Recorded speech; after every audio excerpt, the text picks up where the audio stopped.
Hi class, so in this video I'm just going to introduce to you some of the topics under crime detection and investigation. So take note that crime detection and investigation, or CDI, is one also under the subject areas of criminology, or the criminal detection and investigation subject area. Okay, so under this you are going to learn basic or fundamentals of investigation. Nandyan din special crime investigation.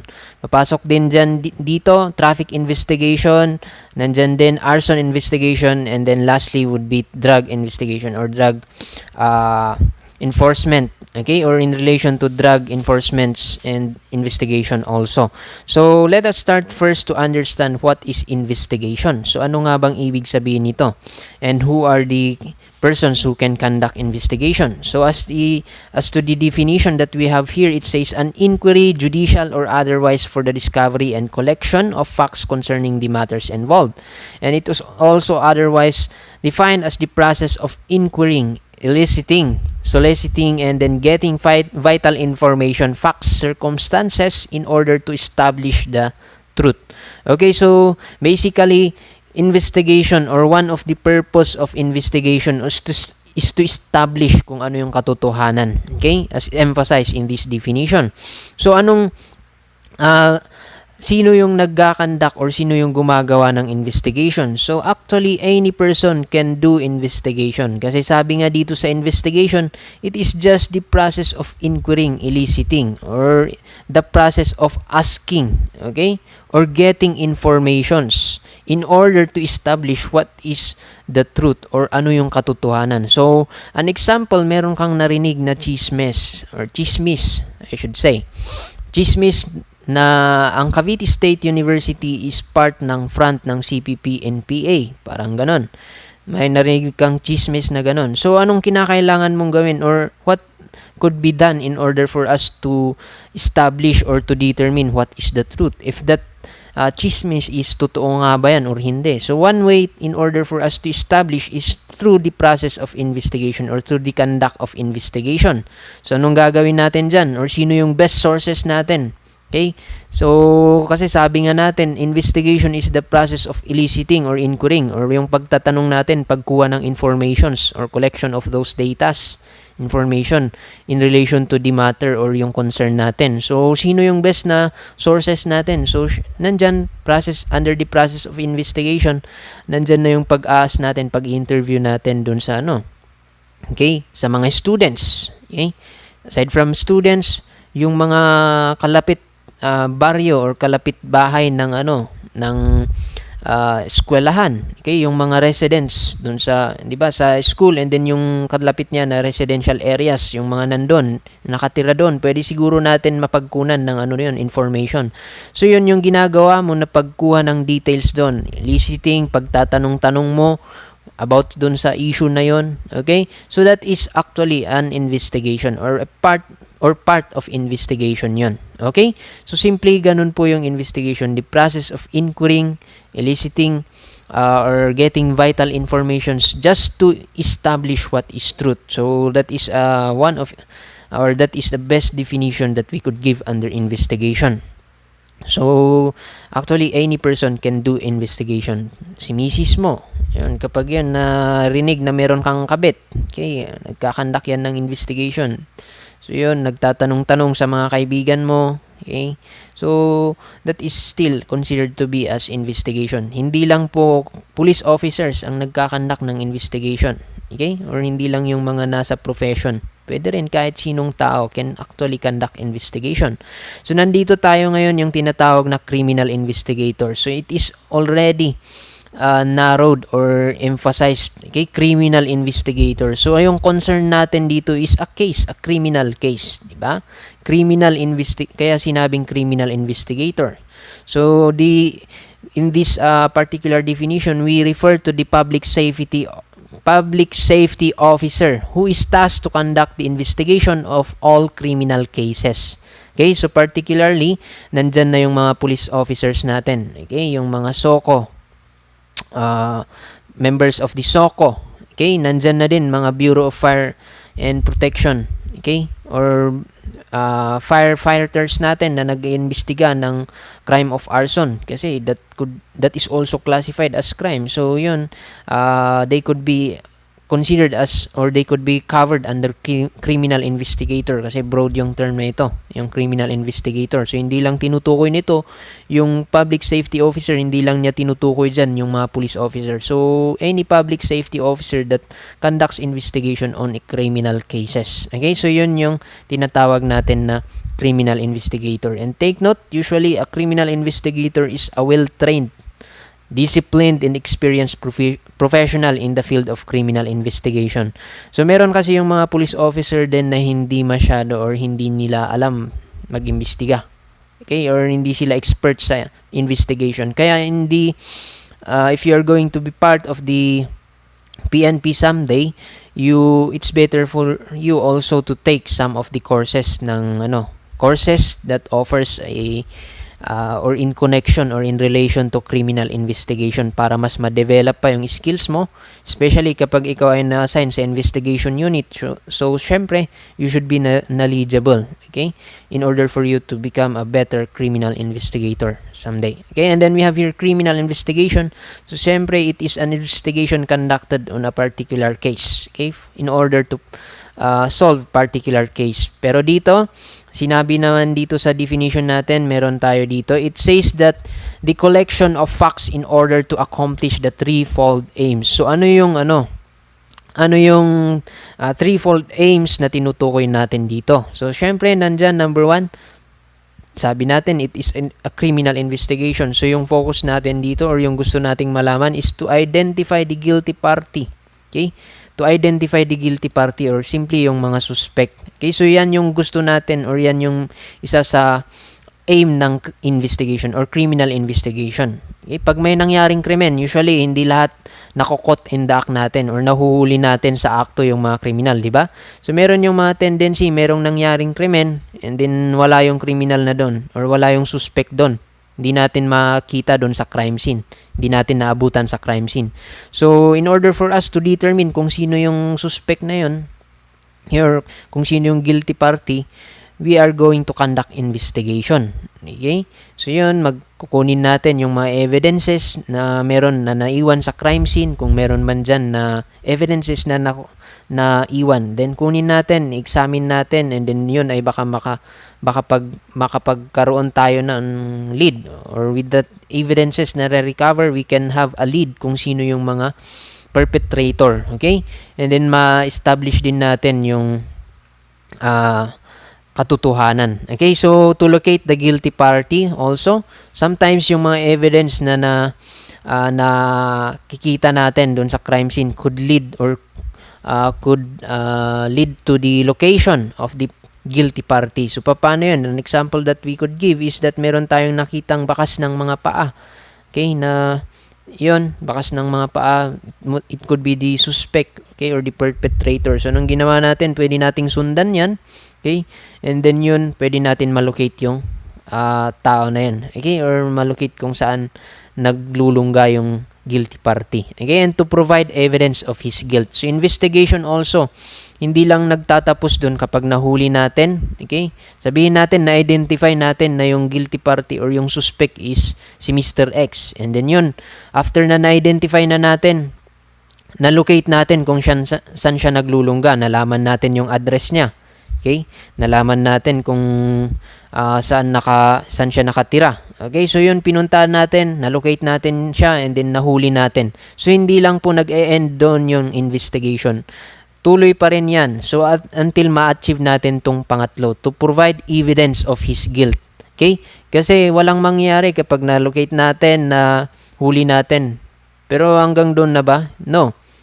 Hindi doon nag-e-end yung CGS natin. Take note, CGS, tuloy-tuloy yan until correction or until the last pillar, di ba? Kapag nag-end doon sa na-locate natin, na-detain natin, nahuli, na ipunta sa jail, pero hindi pa natin siya nabibigyan ng judgment, then that is a violation of his right. Kailangan natin ma-establish na siya yung guilty talaga. Baka mamaya hindi pala siya yung gumawa, hindi kawawa naman. So we need to establish his guilt. So yan, through the process of investigation also. Yan, magtanong-tanong tayo, kunin natin yung mga evidence, i-present natin sa korte. Okay, kunin natin yung mga witnesses, tawagin natin sila, i-present natin sila sa korte, yung mga testimony nila, iparinig natin sa korte. Okay, so those are part of investigation or criminal investigation. And then that is also the threefold aims of criminal investigation. And then next one, we have here the 6 cardinal points of investigation. So in other books, they say that in order for you to easily memorize kung ano yung 6 cardinal points of investigation, i-memorize nyo lang 5 wives and 1 husband. Okay? 5 asawa, 5 babae, and then iisang husband.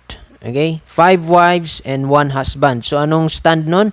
So yung 5 W, it stands for what, who, and then where, and then when, and why. Okay? And then yung H na nag-iisa or yung husband is, it stands for how. Okay? So number 1 question na kailangan nating sagutin in investigation or in the conduct of investigation is, what specific offense was committed? So ano ba talagang krimen ang nangyari doon? Okay? I-establish natin. Yun yung malalaman natin. Kasi hindi natin masasabi na kapag meron dyan meron dyan namatay.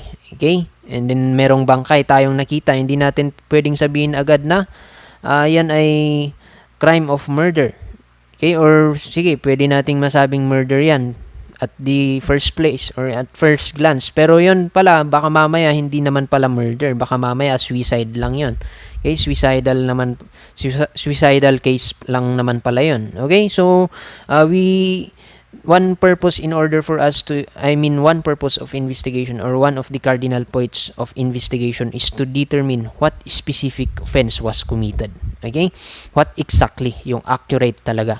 And then we have here number 2, how the offense was committed. Okay? Yan yung isa sa pinakamahirap na ma-determine in the investigation. How the offense, paano niya ginawa. Okay? So, investigation, sabihin natin in the crime of rape. Okay? So, paano niya kaya ginawa or isinagawa yung balak niya? So, yun, pwede mong tignan yung surroundings ng crime scene. So, yun, nakita mo, may sira doon sa bintana. Okay? Tignan mo, merong mga bakas ng force entry doon sa bintana. And then yun, tignan mo din yung body ng victim. Meron siyang, sabihin natin, merong dugo doon sa kanyang ulo. And then parang sign na pinalo siya sa ulo. Okay, so through the observance, okay, investigating yung surroundings, observing the body of the victim, then you can determine or you can establish how was the offense committed. Okay? And then who committed it? Isa rin to sa kailangan nating sagutin in investigation. Who committed it? So by the evidence also na naiwan sa crime scene. Pero sometimes walang evidence na makikita sa crime scene. So ano lang ang pwede mong pagrelayan doon? Sometimes witnesses, kung hindi man CCTV cameras, or worst case scenario is wala talagang lead, walang clue. So yun yung isa sa pinakamahirap na isolve din. But as much as possible, or isa sa concern or cardinal points ng investigation is who committed it. Yun yung unang-unang isolve din natin. And then where was the offense committed? That is isa rin yan, cardinal points of investigation. When it was committed. Okay? Assumption, estimation, when was the crime committed? And then why it was committed. This is the time we are going to determine the motive. The motive of the person, why did he committed the crime. Okay, so that is the 6 cardinal points of investigation. And now we have here special crime investigation. So meron tayo kanina yung criminal investigation, and then ngayon meron tayong special crime investigation. So in comparison with criminal investigation, sinabi natin sa criminal investigation kasi is it's just merely the accomplishment of the threefold aims of the investigation, threefold aims. And then it is just the process of soliciting, or gathering of important datas. Pero dito kasi sa special crime investigation, yes, yung purpose din natin dito is to establish the truth. However, it is already included, or it is now classified, or it is termed as the special study of modern techniques in this investigation of serious and specific crimes. So usually, special crimes investigation is applied on those more complex crimes or types of crimes, kagaya ng crime of rape or mga heinous crime of murder. Okay? So nandito na rin kasi sa special crime investigation the application of those modern techniques. So ano yung tinutukoy natin doon sa modern techniques na yun? Okay, nandyan na yung criminalistics, di ba? So modern techniques that we could give is the under question document examination, polygraph examination, application of those modern techniques in order for us to establish the truth, or in order for us to establish establish who committed the crime, when was the crime committed, where was the crime committed, how was the crime committed, and all in all the cardinal points of investigation through the use of those technologies, modern technologies, are defined as special crime investigation. Okay, so take note, modern techniques, okay, application of modern techniques. So it gives also an example here of those crimes that could be special crime investigation, or example of special crimes. Nagbigay siya dito. So homicide, rape, abortion, robbery, arson, kidnapping, blackmail, carnapping, and criminal negligence. Criminal negligence, in other words, is yung reckless driving resulting to multiple injuries or homicides, or yun. Okay? And then the emphasis in physical evidence rather than an extrajudicial confession. That is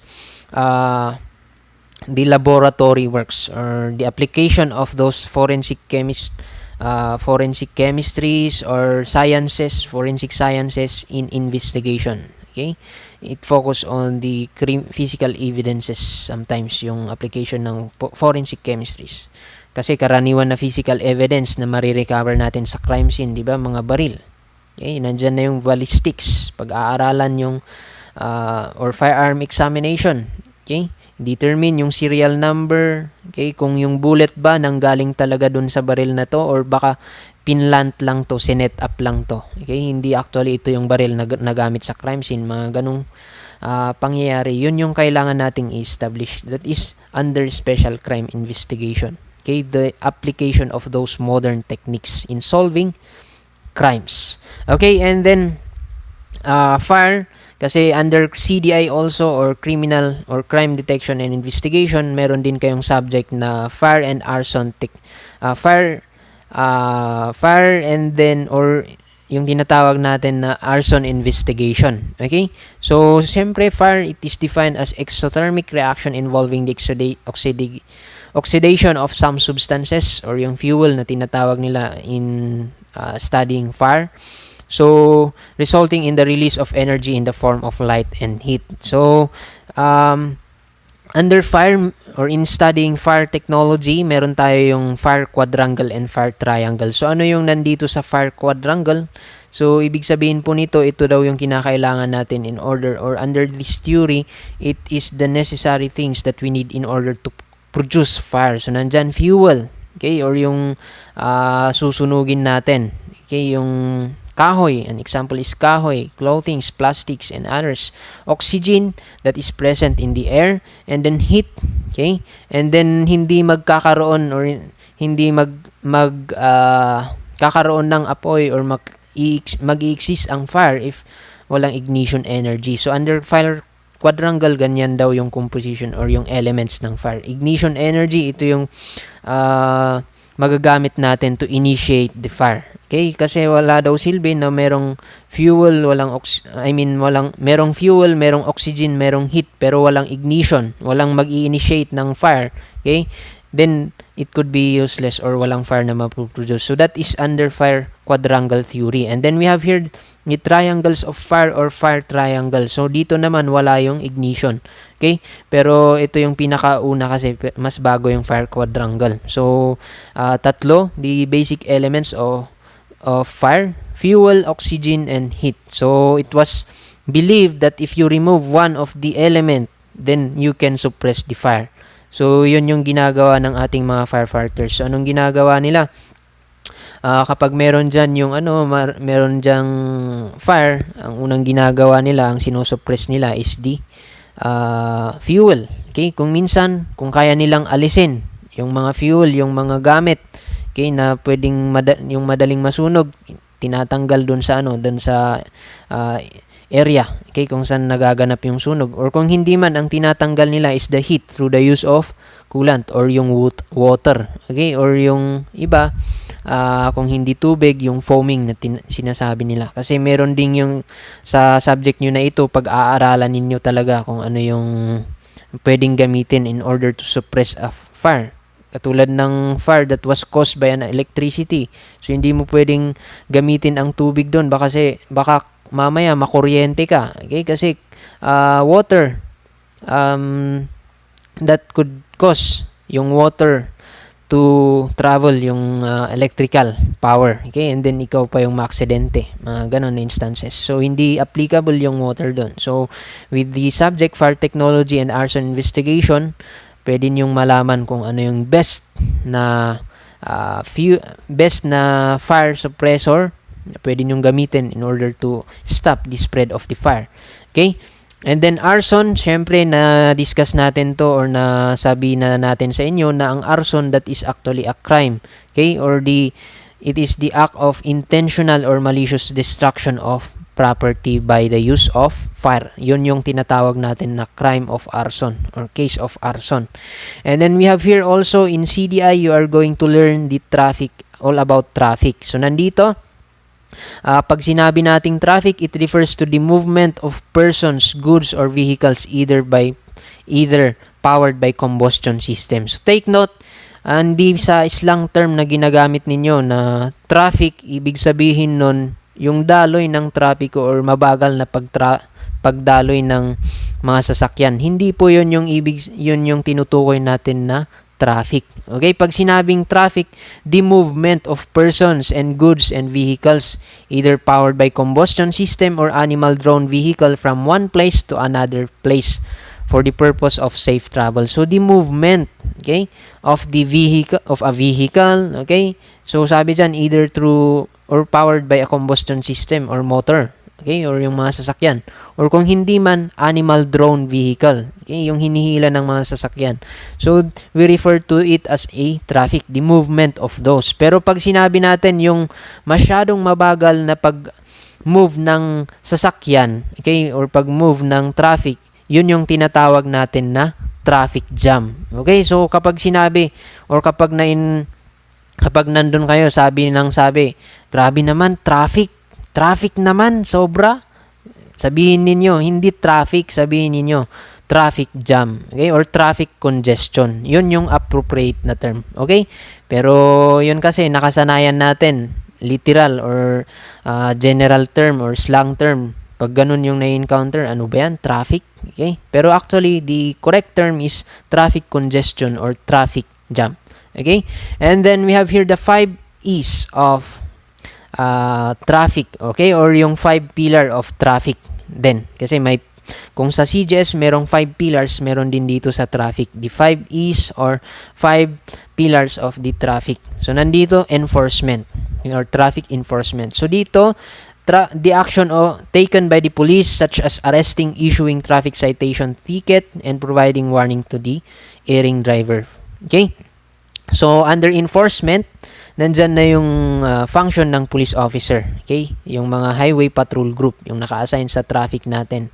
And then, nandyan din na hindi lang naman sila yung under enforcement, hindi lang police officers, but nandyan din yung mga traffic enforcers natin that was deployed by the municipal, okay, or city governments. Okay? Nandyan yung mga kasi nag-i-issue din yan ng mga ticket. Okay, under issuance of ticket or arresting of those persons who violate the traffic laws are under enforcement. Okay, sino pa ang pwedeng mag-issue ng mga tickets? Nandyan yung LTO, the Land Transportation Officers. Okay, office personnels na nandyan sa kalsada na sometimes sulput-sulput lang bigla. Okay, so that is under enforcement. And then the next one, we have here education naman. It is the process of giving training and practice in the actual application of traffic safety knowledge. So, nandyan yung PNP. Pwede rin yung mga seminars na kinakandak ng PNP. And nowadays, meron na yung mga driving schools which was duly recognized by the Land Transportation Office na nag-o-offer ng mga ganyan training and practice in the actual application of traffic safety knowledge. So you will be having this subject also, traffic management, in the future, and you will be having your actual driving. So it is also an opportunity for you to know how to drive four wheels and then the same time two wheels also. So that is under education. Traffic engineering naman, nandito yung function ng DPWH. So they are usually the ones who designs yung mga kalsada natin, the traffic roads natin. Okay?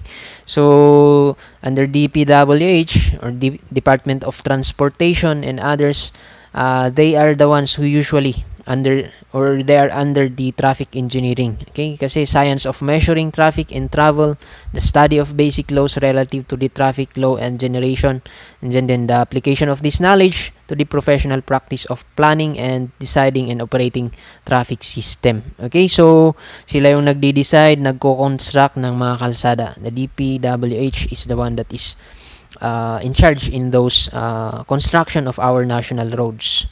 So that is under traffic engineering.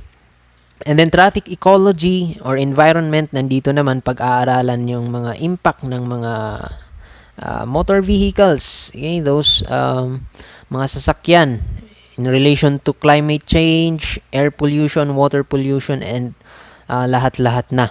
Okay, so if you remember or if you have observed nowadays, meron ng batas actually na nagsasabi na hindi na pwede yung meron yung mga standards na sineset nila in manufacturing kinds of vehicles. So, if you observe nowadays sa mga mahilig sa mga motor dyan, motorsiklo or mga sasakyan or four wheels, if you observe nowadays, ang mga dumadami na klase ng sasakyan or motor is yung tinatawag nila na fuel injected. Okay? Fuel injected kasi ang sabi nila, it was believed that fuel injected vehicles, okay, type of vehicles are more environmental friendly than yung carburetor na sinasabi niya, which is that is the traditional, okay, or yung pinakamatagal na talaga na klase or the type of vehicle, okay, carb type of vehicle. Pero ngayon, since yun daw carb type hindi environmental friendly, mas maraming na i-contribute sa air pollution yung ganong klaseng sasakyan. Kaya ang pinapatupad na ngayon is sa mga kumpanya na gumagawa ng sasakyan, it was mandated na fuel injected na ang ilabas na mga sasakyan. That's why if you observe, ang mga motorsiklo, mga sasakyan na ngayon is fuel injected. Pero meron kasing disadvantage yung mga yan. Mas mahal kasi ang fuel injected type of vehicle kaysa dun sa mga carb type. And then, meron pang ibang disadvantages. So anyway, that is in relation to traffic ecology and environment. That is the concern of traffic ecology and environment. Okay? And then we have here traffic economy, deals with the benefits and adverse effects of traffic to our economy. So, mas maganda.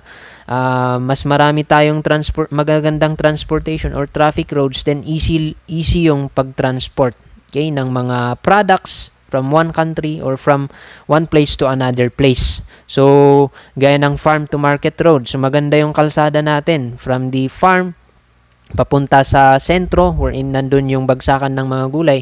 So since maganda yung kalsada, then at least mas maganda or may idadating natin agad-agad yung products. Hindi yung ilang araw na ibubiyahe, sirang-sira na yung mga gulay natin. Tapos darating dito, wala na, sirang-sira na.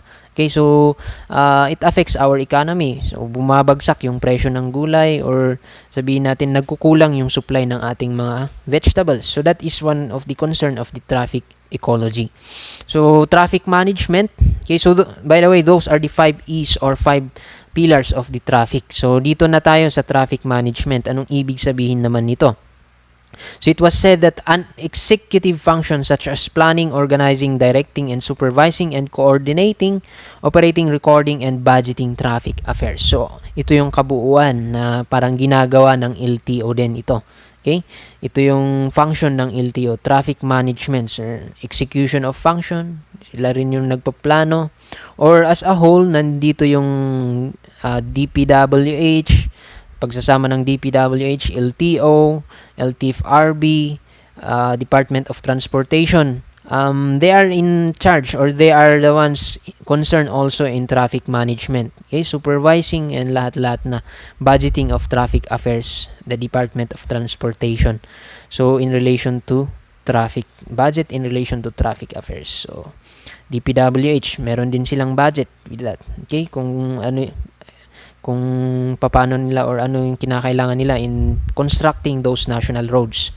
So meron tayo dito yung very much popular, the LTO, the Land Transportation Office. So they are the ones tasked to enforce the laws and rules and regulation, or rules and regulation governing the registration of motor vehicles. Take note, registration, operation of motor vehicles, traffic rules and regulation as provided by the Land Transportation Law, or RA 4136 as amended. Okay, so kaya kung mapapansin ninyo, kapag kukuha kayo ng license sa LTO, kapag kayo ay kukuha ng registration or i-register ninyo yung sasakyan ninyo sa LTO, okay?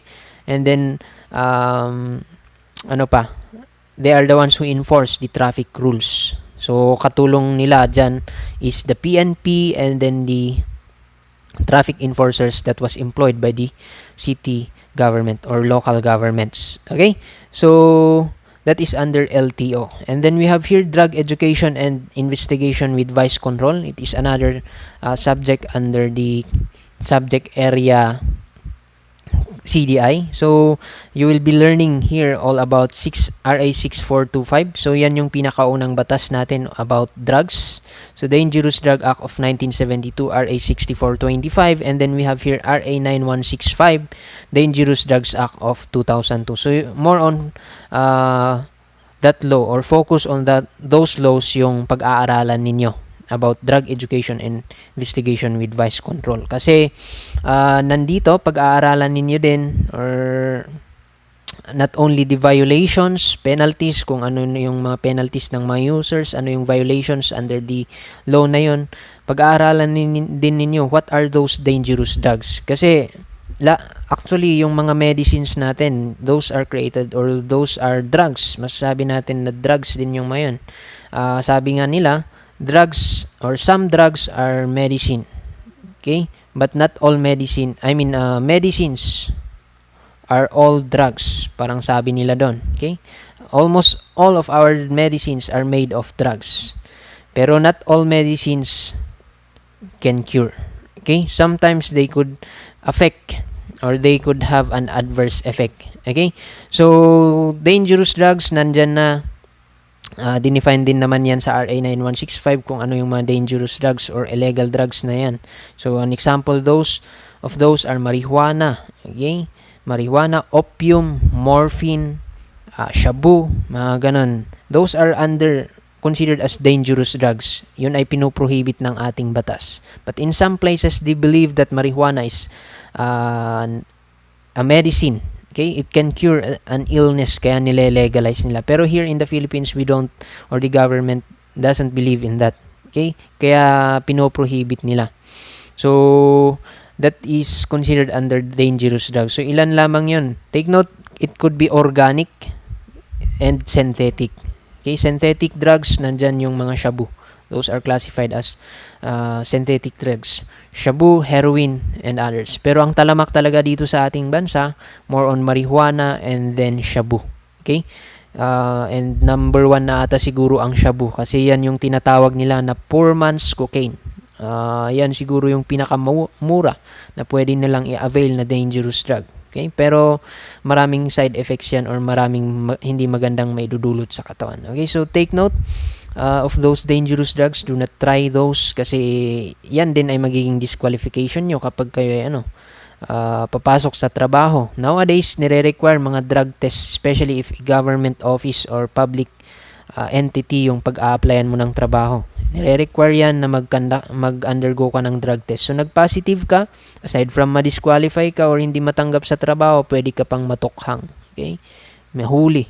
So, those are the topics that you might encounter under the subject area: crime detection or criminal detection investigation, or CDI for short. Okay, so that's it for this particular subject area. And that is only an introduction that will be discussed to you, kasi napakalawak din yan, discussed to you in detail ng mga teachers niyo later on kapag kayo nag-survive ngayong semester. So with that, I do hope that you have learned something in this video, and thank you for watching. So keep safe. Once again, thank you for watching. Till next time.